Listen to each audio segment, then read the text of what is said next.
अस्सलाम वालेकुम। प्रोग्राम सवालनामा के साथ मैं हूं इमरान सनाउल्लाह। नाज़रीन, सियासी मंजरनामा इस वक्त शदीद इबहाम का शिकार है। एक तरफ ये तासुर दिया जा रहा था कि पाकिस्तान तहरीक इंसाफ मुज़ाहमत से मुफाहमत की तरफ आ रही है, मगर सलमान सफदर की जानिब से सुप्रीम कोर्ट में इमरान खान की मुबैना ख़राब जेल हालत और बिनाई मुतासर होने के दावों ने सारा मंजरनामा बदल दिया है।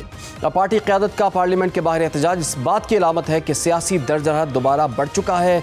क्या ये हिकमत अमली की तब्दीली है या दबाव की सियासत? इसके साथ एक साबिक वज़ीर-ए-आज़म के इलाज में मुबैना ताख़ीर और संगीन तिब्बी दावे, जेल इंतज़ामी की गफलत है या फिर वसीतर हुकूमती ज़िम्मेदारी, और क्या हुकूमत उन्हें बनी गाला या किसी अस्पताल मुंतकिल करने पर आमादा होगी या ये मामला अदालती हुक्म से ही तय होगा? फाइनल कॉल और मुमकिना लॉन्ग मार्च के हवाले से सवाल यही है कि क्या पीटीआई इस वक्त मौसर अवामी तहरीक चलाने की पोजीशन में है?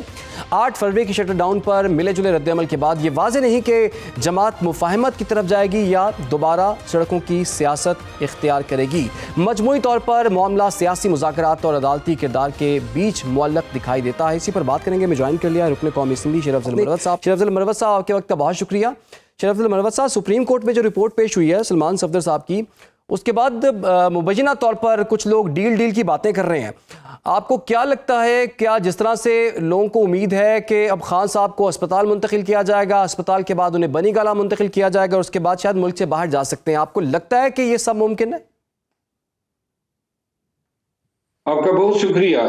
खान साहब की बीनाई ज़ाय होने का ज़्यादा अफसोस है, और ये न कि सिर्फ जेल सुपरडेंट, पंजाब हुकूमत और वो तमाम लोग जिन्होंने खान की तिब या अपनी आंख की इलाज तक रसाई में रुकावटें डाली और ताखीर की, न कि सिर्फ वो जिम्मेदार हैं बल्कि उतनी जिम्मेदार पीटीआई की क़यादत है, जिनको जब इल्म भी हुआ कि खान की आंख जो है वो मुतासर हो चुकी है और 8 फरवरी में भी 8-10 दिन रहते थे, तो उन्होंने ये उज़र तराशा कि जनाब अगर अभी हम एहतजाज करेंगे तो 8 फरवरी डिस्ट्रैक्ट हो जाएगी।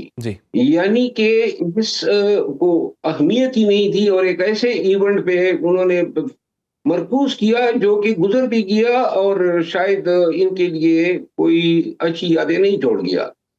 पाकिस्तान में लेकिन सबकी क़यादत जो भी आप फरमा रहे हैं ना कि जी कोई एकदम गर्मा गर्मी हो गई है, ये गर्मा गर्मी कभी ठंडी होनी ही नहीं चाहिए थी, क्योंकि पीटीआई जो है एट द रिसीविंग एंड है फॉर द पास्ट 2.5 years।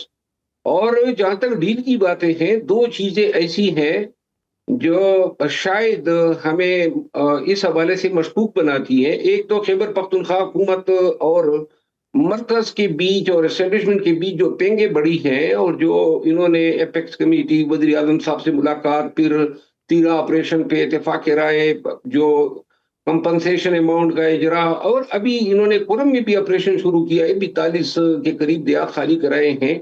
ये सारी चीजें निशानदेही करती हैं बशमूले ड्रोन पे कोई मजम्मत केपी हुकूमत की तरफ से नहीं आ रही है, ना कोई पर्चे हो रहे हैं इस हवाले से, अफगानों का इनखला मुकम्मल हो गया है। ये निशानदेही करते हैं कि केपी हुकूमत, एस्टेब्लिशमेंट और मरकज जो है वो एक अच्छी अंडरस्टैंडिंग डेवलप कर चुके हैं। दूसरी तरफ जब खान के मामलात देखते हैं तो मुलाकात न देने के अमल से ये तासुर दिया जाने की कोशिश की जाती है कि गोया तनाव जो है वो बदस्तूर कायम है। खान के इलाज में जो सरमोहरी और ताखीर की गई, इस हवाले से पीटीआई का रद्द-ए-अमल इंतहाई अफसोसनाक रहा। और आज जो इल्म हुआ कि उन्होंने सुप्रीम कोर्ट या सामने एहतजाज करना था या पार्लियामेंट हाउस के सामने, लेकिन जाके उन्होंने अपने घर में केपी हाउस में कर दिया। ऐसे एहतजाज का हमने सुना भी नहीं था कि एहतजाज ऐसे भी होते हैं। हाँ, अलबत्ता सलमान अकमराजा साहब ने कहा था 8 फरवरी पे लोगों को कायल करने के लिए कि सबसे बेहतरीन एहतजाज अपने घर में होता है।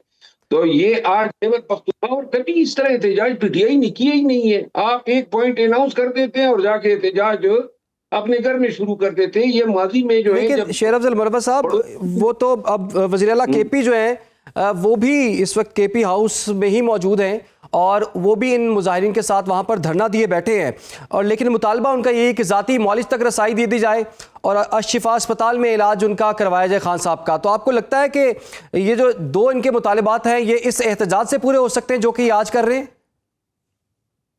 देखिए, ज्यादा जो है ना, इसमें अहम नौयत है सलमान सफदर साहब की रिपोर्ट, जिसके नतीजे में सुप्रीम कोर्ट ने स्पेशलिस्ट की टीम के जरिए उनके आंख के मुआयने की हिदायत जारी की है। अब वो रिपोर्ट पे सारा दारोमदार है। अगर वो ये रिकमेंड कर देते हैं कि खान का इलाज जो है वो अस्पताल में मुमकिन है, तो फिर मैं देख रहा हूं कि खान शायद करीब चंद दिनों में अस्पताल शिफ्ट हो जाएं।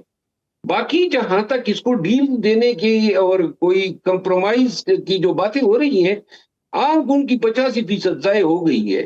अब इसमें भी हमें ढील नजर आ रहा है। हाँ, अलबत्ता एक चीज है, हो सकता है कि जो केपी हुकूमत ने जो रिलीफ दिए मरकज या एस्टेब्लिशमेंट को, इसके मांगी हो बैकडोर डिप्लोमेसी के जरिए, लेकिन ये वक्त बताएगा कि आया ये वैसे ही धमकी की वजह से लेट गए या फिर इन्होंने अपने जी दिल के लिए भी कोई रिलीफ मांगने की कोशिश की है। ठीक है सर, आप हमारे साथ ही रहिए। वकील रहनुमा तहरीक इंसाफ नईम हैदर पंचोता साहब ने भी हमें ज्वाइन कर लिया है। नईम साहब, बताइए आपके एहतजाज का इस वक्त क्या स्टेटस है और जो मुतालिबात आपने रखे हैं, आपको लगता है कि आपके इस एहतजाज पर आपके वो मुतालिबात हुकूमत मान लेगी? बहुत शुक्रिया, बड़ी नवाजिश आपने मौका दिया। देखें, गुजारिश ये है कि खान साहब की आंख 85% जो है वो ज़ाया हो चुकी है। 15% आंख के अंदर बिनाई बाकी है। खान साहब का इन्होंने बार बार खान साहब की तरफ से कहने के बावजूद इलाज प्रॉपर नहीं करवाया। 3 महीने तक उसको जो है वो कतरे डाल के और उन्होंने कहा कि चल बस गुजारा हो जाएगा।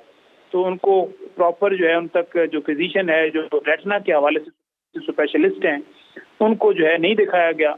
और जब सूरत हाल बिगड़ी, जब उनकी आंख की बनाई जो है वो तकरीबन जा चुकी थी, तो उसके बाद जाकर इन्होंने पिम्स के डॉक्टर बुला के पिम्स शिफ्ट किया, फैमिली को नहीं बताया, छुपा के रात को ये सारा कार्रवाई की गई, जो कि जेल मैनुअल भी कहता है कि फैमिली को बताना जरूरी है। देखें, हम इस वक्त बैठे हुए इसलिए हैं कि खान साहब इस कौम के लीडर, जिन्होंने पाकिस्तान की अवाम को आंखें दी, पाकिस्तान की अवाम को शऊर दिया, पाकिस्तान की अवाम के लिए हमेशा उन्होंने आवाज उठाई, और आज पाकिस्तान की खातिर जेल में उनकी आंखें जो है वो एक तकरीबन ज़ाया होने के करीब पहुंच चुकी है। और उनका प्रॉपर ट्रीटमेंट जो है सुप्रीम कोर्ट के हुक्म के मुताबिक भी, ना सुप्रीम कोर्ट का भी हुक्म, हमें हुक्मनामा उसकी कॉपी मिली है, और ना ही इलाज के लिए हमने हुकूमत की तरफ से कोई पेशरफ देखी है। तो हम देखें, बैठे हैं, पुरअमन एहतजाज हमारा हक है, हम पार्लियामेंट के सामने जाना चाहते थे। इस वक्त रेड जोन को इन्होंने सील कर दिया है। इस वक्त हमारे लोगों की गिरफ्तारियां की हुई हैं, हमारे एमपीएस को धक्के मारे गए हैं, कुछ एमपीएस अभी गिरफ्तार हैं, वजीरों के साथ बदतमीजी की गई है, एमएनएस के साथ बदतमीजी की गई है, उनके गिरबान फाड़े गए हैं, और ये रोक रहे हैं कि आप जमहूरी हक जो है ना लें, क्योंकि अदालतों के जरिए भी जो अहकामात मिले उनके ऊपर भी अमल नहीं हो रहा। तो हमारे पास एहतजाज के अलावा तो कोई और ऑप्शन बचता ही नहीं है। लेकिन नईम साहब, एतराज आप पे ये किया जा रहा है कि आप लोग अपने घर में ही एहतजाज कर रहे हैं, केपी हाउस में एहतजाज करने की क्या जरूरत है?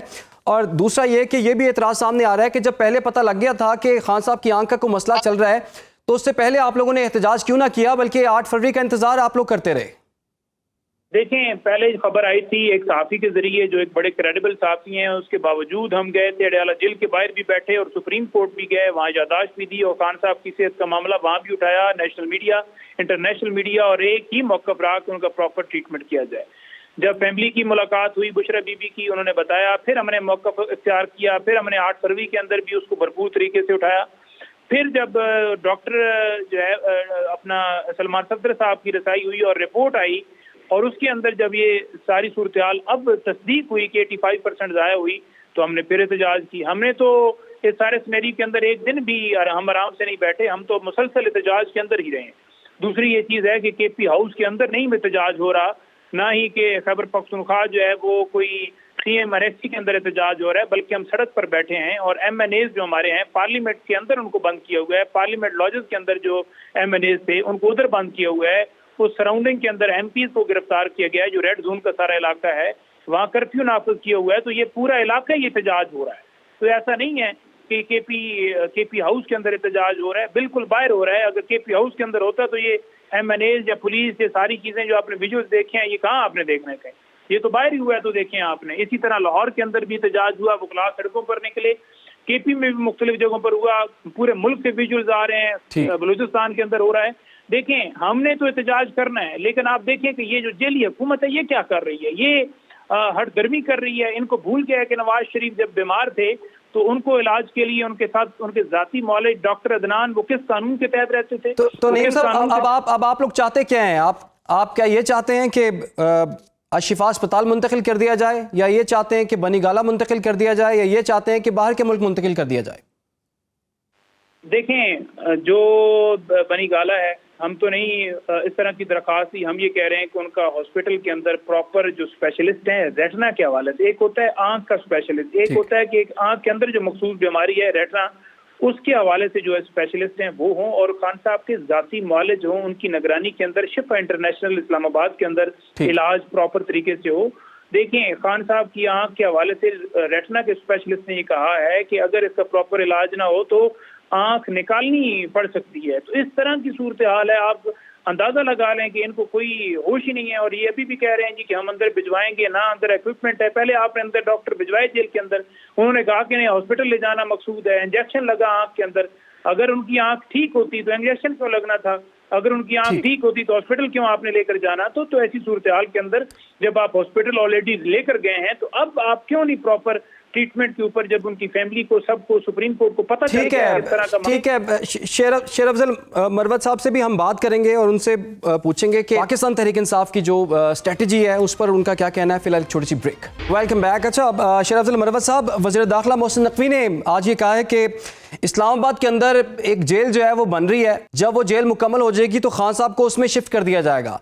तो अभी तक जो बातें चल रही थी कि अस्पताल शिफ्ट हो जाएंगे या बनी गाला शिफ्ट हो जाएंगे, लेकिन गवर्नमेंट की तैयारी जरा लंबी लग रही है। आपको लगता है कि ये जेल जो है खान साहब के लिए बनाई गई? अब देखिए, मैं आपको एक अर्ज करूं, ये अभी जो पंजोता साहब ने बातें की हैं, इस आपने स्ट्रेटेजी के हवाले से पूछा कि ये स्ट्रेटेजी पीटीआई की मुझे कैसी लग रही है जी। जब खान की आंख के हवाले से इतलात आई तो ये तो कोई एहतजाज या स्ट्रेटेजी नहीं हो सकती है। आप सुप्रीम कोर्ट में याददाश्त जमा करने चले गए या आप लोगों ने कहीं पे दरखास्त दे दी, और आज जो एहतजाज हो रहा है ये 400-500 लोगों का जो एहतजाज, अगर आपको पता है कि इस हुकूमत ने आपके साथ किस तरह पेश आना है तो फिर 500 लोगों से किस तरह पे एहतजाज कर सकते हैं? आज 10-15 हजार लोग आपके पास होते तो फिर मैं देखता कि कौन आपको रोकता। यानी कि आप एहतजाज के लिए स्ट्रेटेजी ही नहीं बनाते हैं। 400-500 लोग, वजीर आला भी मौजूद है, पाकिस्तान भर के एमएनएस भी मौजूद है, और कोशिश ही नहीं कर रहे हैं कि जी अगर एक एक एमएनए जो है 200 लोगों को या 100 लोगों को ले आता, एमपीए 100 लोगों को ले आता, 50-50, या आप अपने वर्करों को काल देते। 500 लोग आप है नहीं, अगर आप 15,000 वो थे तो पूरी इस्लामाबाद की पुलिस आपको नहीं रोक सकती थी। और ये किस तरह के एहतजाज है कि आप अपने घर में बैठ के कह रहे हैं हम एहतजाज कर रहे हैं? पीटीआई ने कभी इस तरह के एहतजाज किए अपने घर में बैठ के? हमेशा हजारों की तादाद में, लाखों की तादाद में पीटीआई आगे बढ़ी है और जिधर अनाउंस किए हैं उधर एहतजाज करके दिखाया है। 8 फरवरी का एहतजाज जो है जिस तरीके से नाकाम हुआ वो काफी नहीं था कि ऊपर से आज पूरे पाकिस्तान में काल दी और एहतजाज का नतीजा ये निकल रहा है। दूसरा जो आपने कहा ना खान साहब की जेल के हवाले से कि नकवी साहब, मोहसिन नकवी साहब ने ये कहा है, इस्लामाबाद की जेल का प्रोजेक्ट जो है वो आज का तो नहीं है, ये तो 2022 में अप्रूव हुआ था पीटीआई के दौरे हुकूमत में, और इसके बाद तामीर शुरू हुई थी। और ये अब मेरा ख्याल है कि ये जेल कोई 3-4 माह पहले से ऑपरेशनल हो सकता था, लेकिन चूंकि फिर अगर इस्लामाबाद का जेल रेडी हो जाता तो खान को लाजमन शिफ्ट करना था, क्योंकि खान जिन केसेस में कैदी है वो इस्लामाबाद की केसेस है, तो उनको पंजाब की जेल में नहीं रखा जा सकता था। लेकिन मेरा ख्याल है कि अडियाला में चूंकि पुरानी जेल है, वहां के मुकाबले में ये जो अभी जेल बनी है ये जदीद तकाज़ों से हम आहंग है। इसमें तमाम कैदियों के लिए सफाई सुथराई, बिल्डिंग नहीं है, वो साइल ज्यादा है, जिम है, गेम एरिया है, लाइब्रेरी है, तो लिहाजा ये ताखीर जो हुई है इसको ऑपरेशनल करने में, उसमें भी बुग़्ज़ मुआविया है कि खान इतनी जल्दी इस्लामाबाद ना आए। बाकी जो है मुझे नहीं लगता है कि आने वाले वक्त में जो है एहतजाजी सलाहियत पीटीआई की जो है मजीद इम्प्रूव करेगी। बड़ी तेजी से जो है ये सलाहियत ज़ाय करती जा रही है, और अब नौबत यहाँ पे आ गई है कि सारी क़यादत 500 वर्करों के साथ बैठी जो है नौवाज़ारी कर रही है, हमारे वर्कर पकड़े गए। इन्होंने आपके वर्करों को फूल के हार पहनाने थे, ये 2-2.5 साल में कर क्या रहे हैं आपके साथ, और इन तमाम पाकिस्तानियों के साथ क्या कर रहे हैं? तो लिहाजा अगर अपनी मसल पे आप लोग इन्हिसार करते, मेहनत करते, काबिज करते, लोगों को इकट्ठा करके यहाँ पे लाते। इसी इस्लामाबाद में हमने लाखों के इज्तिमा किए, हर हफ्ते हम यहाँ पे, और यही अशर पुलिस हमारे साथ करती थी, कर्फ्यू लगाया होता था, लेकिन कहीं पर भी उनकी चाल चलने नहीं थी। जिधर ये आप देखें 2023, 2024 और 2025, ये आपको याद आ जाएगा, सारे हमारे जो है 6-6 दिन की मियाद जो है खान ऐलान करता था कि अब पिंडी इस्लामाबाद में करो। तो लिहाजा मुझे बड़ा अफसोस होता है कि आज केपी हाउस में बैठ के तमाम लीडरशिप कह रही है कि हमने कोई तीर मारा, हमने एहतजाज किया। ये किस तरह की एहतजाज है? ठीक है जी, इससे वर्कर का हौसला मजीद घटे। आपके ख्याल में इससे वर्कर का हौसला जो है मजीद जो है वो कम होगा। लेकिन नईम साहब ये बताइए, एतराज़ तो ये हो रहा है ना कि आप 400-500 बंदे लेके इस्लामाबाद में मौजूद हैं। शेर अफजल मरवत साहब कह रहे हैं आज के दिन आपको 10-15 हज़ार लोग लेके आना चाहिए थे, तो इतने बंदे आप क्यों नहीं इकट्ठे कर सके? ये क्या ये आपकी स्ट्रेटजी का हिस्सा था या इतने लोग इकट्ठे कर नहीं पा रहे आप लोग? देखिए, मामला ये है कि बंदे इकट्ठे करना और जो दूसरी स्ट्रेटजी है मुल्क बंद करना, ये तमाम तर चीजें जो हैं वो सवाल से ज़ेर गौर हैं। क्योंकि अगर देखा जाए तो इस वक्त हमने बात करनी है खान साहब की आंख की, और इस हुकूमत की जिन्होंने गलत की है, अपनी ही लोगों के ऊपर तनकीद मुनासिब नहीं है। दूसरी ये चीज है, देखें इस कॉल के अंदर ये था कि पार्लियामेंटेरियंस आए, बंदों के साथ कॉल नहीं दी गई थी। जब बंदों के साथ कॉल होती है तो 26 नवंबर को भी लोग आए थे और 4 अक्टूबर को भी आएंगे और 8 फरवरी को भी आए थे। तो ये जो कॉल है उस हिसाब से लोग आए हैं और उस हिसाब से तमाम तादाद पूरी है। 2-4 लोग नहीं है तो वो एक उसको हम देख लेंगे कि कौन नहीं आया। लेकिन ये कहना कि जो है वो पीटीआई जो है उसके अंदर बंदे कम है, तो या क्या बंदे एमएनए या एमपी कम तादाद के अंदर हैं, तो उसका ये जवाब है कि आप खान साहब को उनकी मेडिकल फैसिलिटीज ना दें, उनके बुनियादी हकूक़ तलब रखें। बात यह है कि अगर एक एक एमएनए या एक एक एमपीए 20-20, 25-25 लोग भी लेके आता तो हजारों लोग बन जाते। वो लेके नहीं आए, हुकूमत पर कोई दबाव नहीं बढ़ा ना आपके इस एहतजाज का? जो रेड जोन बना दिया है, सील कर दिया उन्होंने, तमाम रास्ते बंद कर दिए, दबाव बन रहा है ना जी।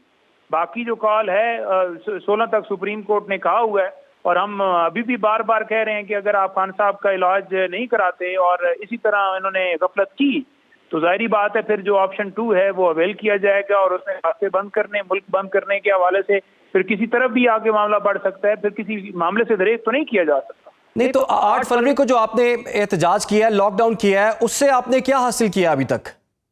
देखें, अगर एक जगह के ऊपर भी कहीं बंदा खड़ा होकर ये कह दे कि शहर के अंदर जुल्म हो रहा है, ये आईजी ज्यादती कर रहा है, ये जेली हुकूमत है, तो उस निज़ाम को जो है वो देखना चाहिए कि उसके ऊपर ये उंगली क्यों उठी है।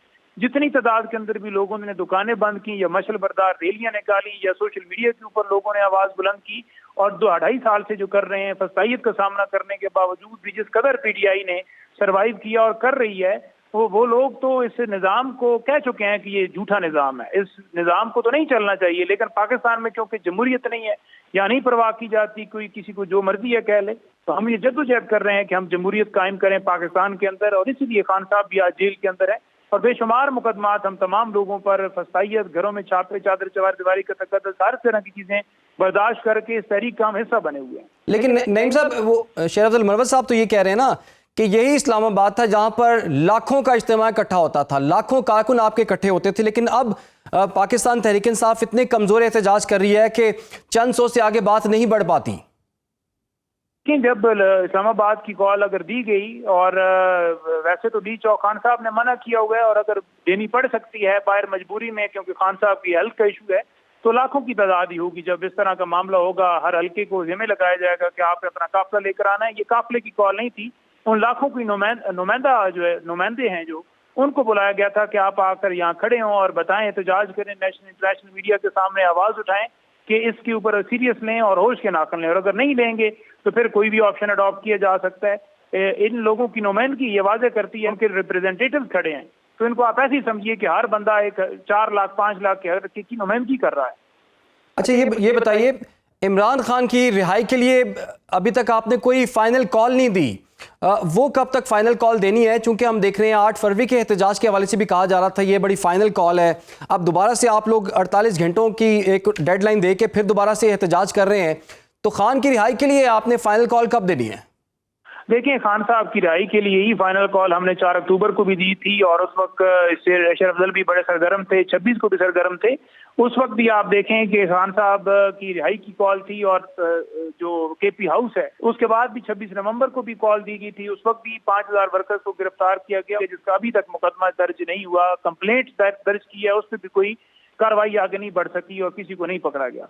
देखिए, जब इस तरह का मामला होता है कि आगे से सीधे टैंक गोला बारूद जो है वो चलता है और आप नहाते होते हैं, तो फिर जाहिर बात है एक मोमेंटम बनाने के लिए आपको टाइम लगता है। तो मोमेंटम बन चुका है और उसके अंदर जो मुतालबात हैं हमारे मजीद आगे बढ़ रहे हैं और उसमें सबसे पहला बुनियादी मुतालबा खान साहब की शिफ्टिंग का है और खान साहब की रिहाई के लिए भी कॉल जो है वो देर नहीं है, उसके अंदर भी बिल्कुल फाइनल कॉल की तरफ बढ़ेंगे, क्योंकि इस खान साहब को जेल के अंदर रख के पाकिस्तान आगे नहीं बढ़ रहा। चाहे अमन का मामला हो, चाहे मैशत का मामला हो, आप जितने एग्रीमेंट करते रहें, बेशक जाकर अमेरिका के अंदर बोर्ड का हिस्सा बन जाएं या ईरान के साथ कोई एग्रीमेंट कर लें या आप अपनी टीम जो है वो भिजवा दें कि अब इंडिया के साथ मैच खेलेगी, तो इन तमाम चीजों से मुल्क नहीं आगे जा रहा, गरीब तर गरीब लोग होते जा रहे हैं।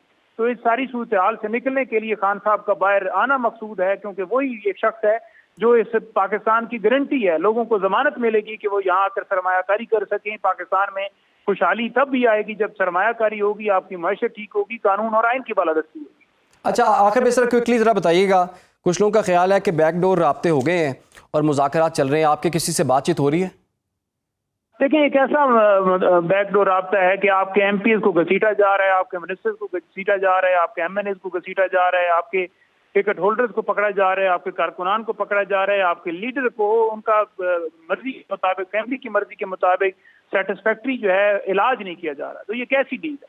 डील तो फिर आप ये बस वो सुने उनके जो प्रोपेगेंडे ये कर रहे हैं कि डील हो गई है, क्योंकि वो खुद डील करके भागे थे हमेशा, तो उनको हमेशा हर बात के अंदर डील नजर आती है। डील करनी होती तो 2.5 साल में कर लेते, कोई डील वाला मामला नहीं है। हमारा फोकस जो है वो कानून और आइन की बालादस्ती है मुल्क के अंदर, जिसके लिए हम जदोजहद करेंगे और मजामत के अलावा कोई और रास्ता नहीं। आपके ख्याल में मुजामत के अलावा कोई रास्ता नहीं है? बहुत शुक्रिया नईम हैदर पंजोता साहब, आपका बहुत बहुत शुक्रिया। प्रोग्राम एक छोटी सी ब्रेक, आप लोग हमारे साथ। Welcome back. गुफ्तगू के सिलसिले को आगे बढ़ाएंगे। अमेरिका ईरान मुज़ाकरात जो हैं वो इस वक्त जारी हैं और एक मरतबा फिर से डोनाल्ड ट्रंप की जानिब से धमकियाँ जो हैं वो दी जा रही हैं और साथ साथ ही उम्मीद भी जाहिर की जा रही है कि 1 महीने के अंदर अंदर मुआहिदा जो है वो हो सकता है। दूसरी जानिब बोर्ड ऑफ पीस का इजलास भी चंद ही रोज़ बाद होने वाला है और वज़ीर आज़म शहबाज शरीफ भी उस इजलास में शिरकत करेंगे। उस इजलास से क्या उम्मीदें वाबस्ता हैं?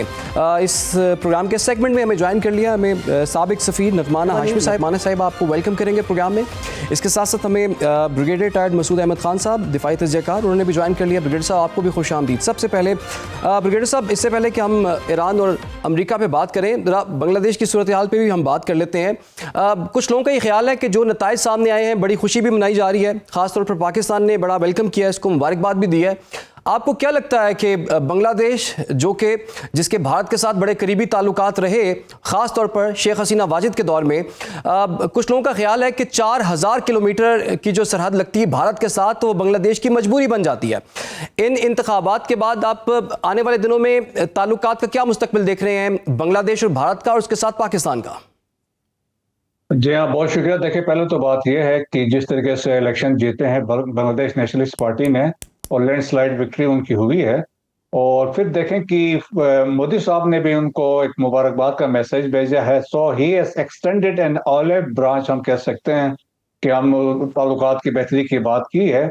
लेकिन ये देखें कि इससे पहले अवामी लीग के 15 साल में जो बांग्लादेश वाज एक वेसल स्टेट इंडिया की थी, और जो उनके जनरल इकबाल करीम है, उनके as a former army chief, उन्होंने एफिडेविट पे स्टेटमेंट दी है जी कि उनके बांग्लादेश आर्मी की मिलिट्री इंटेलिजेंस में there was a setup for Indian military intelligence, वो वहां से ऑपरेट कर रहे थे।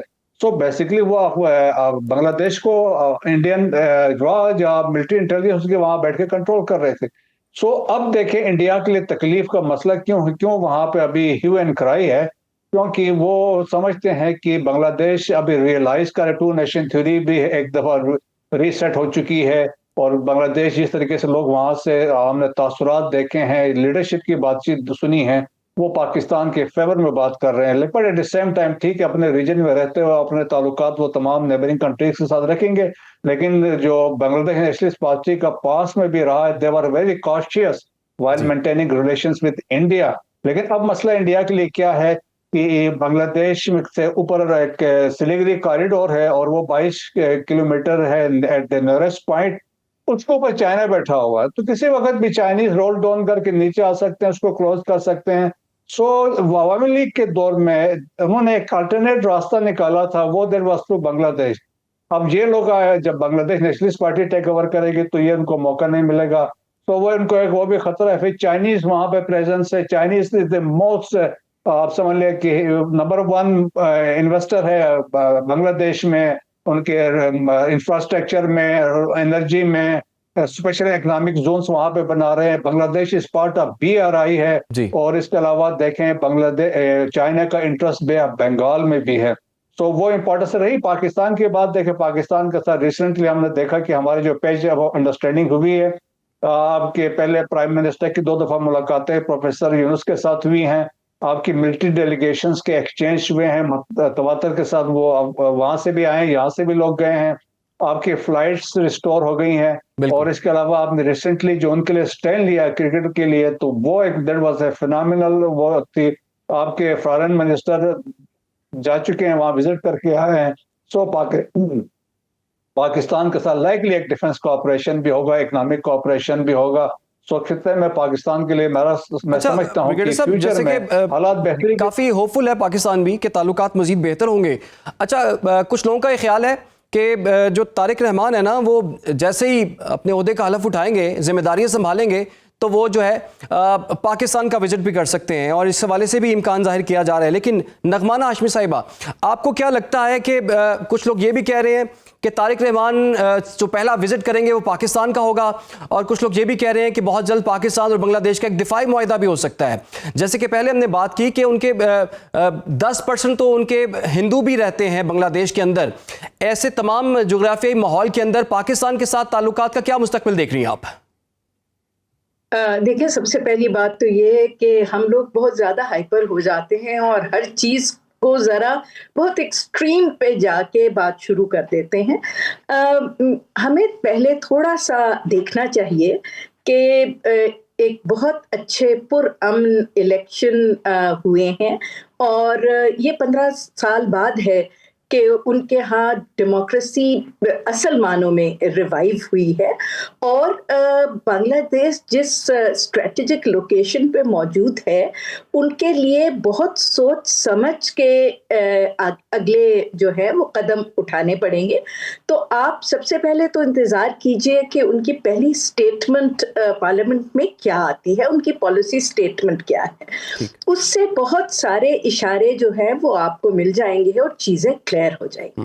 Having said that, of course, BNP का हमेशा से पाकिस्तान के साथ बेहतर ताल्लुकात रहे हैं, और हमेशा BNP के ज़माने में इस तरह की कशीदगी और इस तरह का हमने प्रो इंडिया स्टांस नहीं देखा जो शेख हसीना के दौर में था। और अब ये देखना पड़ेगा कि बांग्लादेश में इस वक्त सिर्फ पाकिस्तान और इंडिया और बांग्लादेश ट्राइलेटरल इक्वेशन नहीं चल रही, बल्कि US और चाइना का जो बहुत सख्त एक कंपटीशन चल रहा है, वो भी उस रीजन में प्ले आउट हो रहा है जी। तो अब वो किस तरह प्ले आउट होता है और उसको वो किस तरह बहुत समझदारी से आगे लेके निकलते हैं, वो भी बहुत एक इम्पोर्टेंट एलिमेंट है। तो आई थिंक उनकी पहली स्टेटमेंट से चीजें क्लियर हो जाएंगी। और इंडिया उनका ठीक है, बहुत ही डिफिकल्ट उनके ताल्लुकात रहे हैं, लेकिन इंडिया बहरहाल एक बहुत इम्पोर्टेंट नेबर है उनका, जिसके साथ इतनी बड़ी सरहद है। और आपने देखा है कि जब ताल्लुकात ज़रा से ख़राब होते हैं तो काफ़ी ज़्यादा बांग्लादेश के लिए वो मुश्किलात पैदा कर सकते हैं।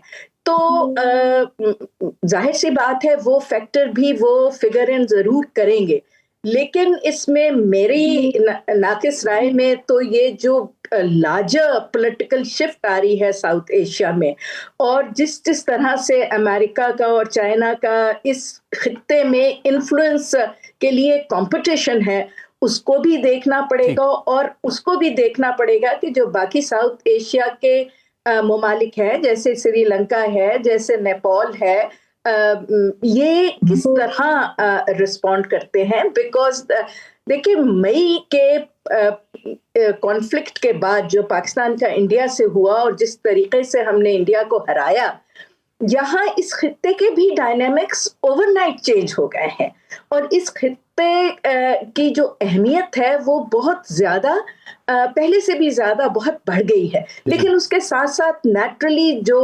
अटेंशन है बड़ी पावर्स की वो भी हमारे ऊपर बहुत ज्यादा इस वक्त फिक्सेटेड है।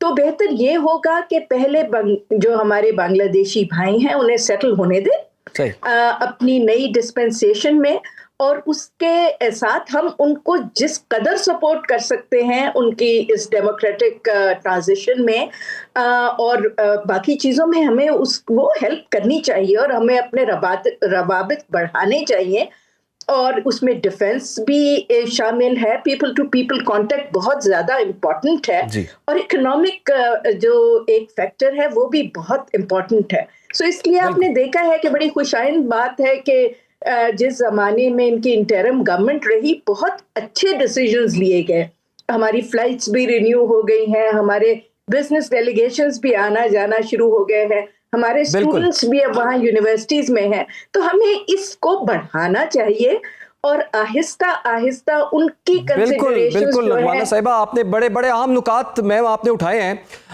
आगे बढ़ते हैं। अच्छा ब्रिगेडियर साहब, खित्ते की बात हो रही है तो ईरान में भी तो एक कॉन्फ्लिक्ट चल रहा है, ईरान अमेरिका का। एक तरफ धमकी आती डोनाल्ड ट्रंप की जानिब से और दूसरी सूरत हाल ये होती है कि वो एक ये भी बात कह रहे हैं कि एक महीने के अंदर अंदर मामला जो है बेहतर भी हो रहे हैं। नेतन्याहू से ट्रंप की मुलाकात भी हुई है और उस पर ईरान ने एतराज़ भी किया है। जो एक महीने का टाइम उन्होंने बताया ट्रंप ने कि एक माह में मुज़ाकरात कामयाब हो सकते हैं, तो हम ये समझें कि एक महीने तक तो अब कोई जंग का खतरा नहीं है। जी हाँ, देखें अपेरेंटली जो मुलाकात भी हुई है आप देखें कि उसको इस तरह कवर नहीं किया गया, जो कोई प्रेस कॉन्फ्रेंस नहीं की गई, तो वो मेरा ख्याल में लगता है कि कोई उसमें although they are not at the same page जिस तरीके से डेवलपमेंट है, but at the same time देखें जहां पे प्रेसिडेंट ट्रंप ने बात की है कि एक महीने की बात की है और बॉटम लाइन भी उन्होंने बताया है कि जीरो एनरिचमेंट की बात कर रहे हैं, बैलिस्टिक मिसाइल को लिमिट करने की बात कर रहे हैं और प्रॉक्सीज की बात कर रहे हैं, उसको ऐड नहीं होगा तो उसमें है। लेकिन और इसके साथ साथ देखें कि बिल्ड जारी है। अब यूएसएस जेराल्ड फोर्ड जो कैरेबियन में था उसको ऑर्डर्स मिल चुके हैं कि वो मूव कर टू द मिडिल ईस्ट। तो मेरे ख्याल में जिस तरीके से अब जो टाइम गेन कर रहे हैं, मैं समझता हूं कि एक तो ये था कि अभी वो इनिशियली समझ रहे थे कि फियर भी था कि वाइडर कन्फ्लिक्ट होगा, छोटा सा भी स्ट्राइक करेंगे तो उसके जवाब में ईरान से रिस्पांस भी आएगा, तो उससे हैवी कैजुअलिटीज वगैरह हो सकती हैं। फिर जो रीजन के ममालिक हैं स्पेशली जहां इनके बेसिस हैं, उन्होंने देखे अपनी सपोर्ट नहीं दिखाई अमेरिका को कि बेसिस यूज करें, उन्होंने बल्कि कहा कि आप अवॉइड करें, तो एक वो उसमें फैक्टर है। फिर logistics and military point of view से वो समझते हैं कि उनकी डिप्लॉयमेंट अभी या मिलिटरीली पूरी नहीं है, क्योंकि दैट्स वाई अगर बेसिस से वो ऑपरेट नहीं कर सकते हैं तो वो that's why second carrier move करवाया गया है ताकि वो कैरियर से वहां से वो स्ट्राइक कर सकते हैं। वो एक है, वो चाहते हैं एट द सेम टाइम कि इकोनॉमी और जो स्ट्रेटेजिक वो जो मसाइल हो सकते हैं, क्योंकि देखिए जब जंग होगी यहाँ पे खित्ते में straight of Hormuz, Persian gulf पे जो असरात होंगे, आपके 20% ऑयल है, LNG यहाँ से गुजरती है, और तो उस सूरत में देखें it will have adverse effect internationally. एक तो रेट जो प्राइस स्पाइक होगी और इसके अलावा जो होगी it will also undermine the US economy, क्योंकि इससे देखें कि इन्फ्लेशन बढ़ जाएगी और शिप्स के जो कॉस्ट होगी जो वो बढ़ जाएगी, इंश्योरेंस की कीमतें बढ़ जाएंगी। सो इट बहुत सारे मसाइल, that's why they are giving an option, opportunity जो है डिप्लोमेसी को दे रहे हैं कि टू एवर्ट ए वॉर। लेकिन बॉटम लाइन उन्होंने रख दी है कि हमारी ये है, क्योंकि president Trump is in a dilemma, क्योंकि अगर वो देखें अगर ऐसे वापस जाते हैं तो उनके लिए मुश्किलात होंगे बैक होम अमेरिका में। अब अमेरिका के अंदर भी प्रेशर है कि without the consult of Congress आप वार को डिक्लेयर नहीं कर सकते हैं। फिर ऊपर से ये है अगर वो 3% इन्वेस्टमेंट में एग्री करते हैं तो उससे कोई तो अचीवमेंट कोई नहीं होगी, 2015 में भी यही थी। और फिर इसके अलावा देखें कि उनकी popularity graph has drop to 55%। Minnesota में जो वाकयात हुए हैं, एप्स्टीन फाइल्स का भी मसले हैं। सो फिर टैरिफ के मामले में जो उन्होंने स्टेप्स लिए थे वो देखें वो बाउंस बैक हो रहे हैं, लोग सारे चाइना की तरफ जा रहे हैं। सो अब अमेरिका के लिए यही है ऑप्शन है, देखें कि ये बातचीत जो है likely it will collapse at some stage, जो मेरे अपनी ठीक है, ठीक है। अच्छा, इसके बाद बिल्कुल ब्रिगेडियर साहब आपकी जाने बातें हैं। ब्रिगेडियर साहब, आपको क्या लगता है कि जैसे कि एफर्ट्स हो रही थी, कतर एफर्ट कर रहा था, सऊदी अरब एफर्ट कर रहा था, मशरिक़ वुस्ता के दीगर ममालिक नहीं चाहते थे कि कशीदगी फैले, इवन कि पाकिस्तान ने भी बिल्कुल बहुत एफर्ट्स की हुई हैं। आपको क्या लगता है कि सिफारतकारी जो है वो इस मामले पर कामयाब हो सकती है? जी हाँ, देखिए एक option, that's why negotiation diplomacy को ट्रम्प भी चांस दे रहा है और यही रीजनल कंट्रीज भी चाहते हैं। दैट्स वाई वो नहीं चाहते हैं कि उनके बेसिस इस्तेमाल हो, उनके वो इस वाइडर कॉन्फ्लिक्ट में हिस्सा बने। सो सबकी कोशिश यही है कि एक बातचीत हो और उसमें डिप्लोमेसी में जाएं। लेकिन ये है कि जो बॉटम लाइन है ट्रम्प की रिक्वायरमेंट है वो बहुत मसला होगा उसमें, और क्योंकि वो चीज़ें वो ईरान के लिए एक्सेप्टेबल नहीं है। क्योंकि अब जो न्यूयॉर्क टाइम ने अभी रिसेंट जो आर्टिकल मैंने पढ़ा उसमें, तो उसमें ये लिखा कि जो जैसे ही लास्ट ईयर स्ट्राइक्स हुए थे 12 दिन की जंग में, तो सबसे पहले जो ईरान ने स्टेप्स लिए थे जंग के फौरन बाद, उन्होंने अपनी जो मिसाइल जो साइट्स थी, प्रोडक्शन साइट्स थी, लॉन्चिंग साइट्स थी, वो उसको रीबिल्ड किया है। तो वो अपनी तैयारी उस पॉइंट ऑफ व्यू से तैयारी उनकी मुकम्मल है। खुरम शहर अभी रिसेंटली डेमोन्स्ट्रेट भी किया, 2000 किलोमीटर का उसका रेंज है। सो उससे ये मैसेज बड़ा वाजे है। तो देखें कि जंग जो भी होती है, अगर डिप्लोमेसी फेल होती है तो ट्रम्प के पास, जिससे मैंने कहा डिलेमा में है, उसके लिए पीछे हटना बड़ा मुश्किल होगा। अभी देखें ना कि मिड टर्म इलेक्शंस भी होने हैं, अगर ये चीजें इसमें बाउंस बैक हो जाती है तो उनके लिए बड़े मुश्किलात पैदा हो सकती हैं। सो देयरफॉर इजरायलीज की तो बड़ी शदीद ख्वाहिश है कि ये हमला हो और it should be coordinated attack, Israel भी इसका हिस्सा बने। लेकिन एट द सेम टाइम जिस तरीके से अभी आप देखें कि ईरान ने अपने एक आर्टिफिशियल इंटेलिजेंस से एक वीडियो रिलीज की है जिसमें वो स्ट्राइक करते हुए दिखाया उन्होंने कि किस तरीके से जो यूएसएस इब्राहिम लिंकन को हिट कर रहे हैं, और या फिर उन्होंने एक बैनर्स लगाए हैं तेहरान में जिसमें उन्होंने लाइकली साइट्स बताए जहां पे इजराइल को हिट करेंगे। पास्ट में आपने देखा होगा 12 दिन की जंग में ये ईरान प्रिवेल कर गया था जब इनके मिसाइल्स जाके वहां पे हिट हुए थे। तो इस दफा तो कोई मजीद तेजी के साथ और मजीद हंड्रेड्स ऑफ मिसाइल प्रोग्राम जो है वो तो बड़ा उनका मशहूर भी है, उनकी मेन स्ट्रेंथ भी वही है। ईरान ने सर ये भी कह दिया हुआ है कि जो मिसाइल प्रोग्राम है वो हमारी रेड लाइन है, देखना होगा ये मुज़ाकरात कामयाब होते हैं नहीं। बहुत बहुत शुक्रिया आपका ब्रिगेडियर साहब, आपने हमें वक्त दिया। नज़मान हाशमी साहब आपका बहुत बहुत शुक्रिया। प्रोग्राम का वक्त खत्म हो चाहता है, इजाज़त दीजिए, अल्लाह हाफ़िज़।